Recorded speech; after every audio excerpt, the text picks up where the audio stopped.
Let's talk about the Great Purge, the centerpiece of every anti-Stalin argument you've ever heard. A paranoid dictator randomly murdered his best generals and millions of innocents for no reason.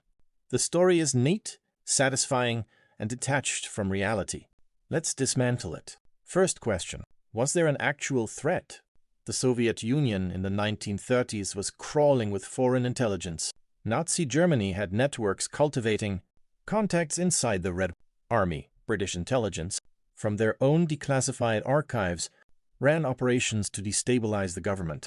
This is not Soviet propaganda. This is confirmed by Western sources.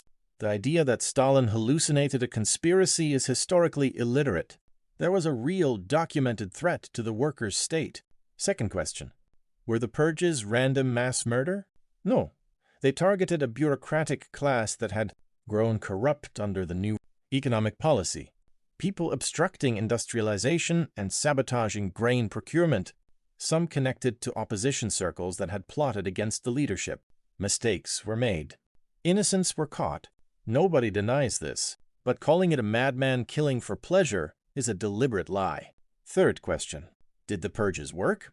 Yes, they cleared out a corrupt bureaucracy and opened the way for young, working-class commanders like Zhukov and Rokossovsky to rise fast. These new officers were loyal, capable, modern.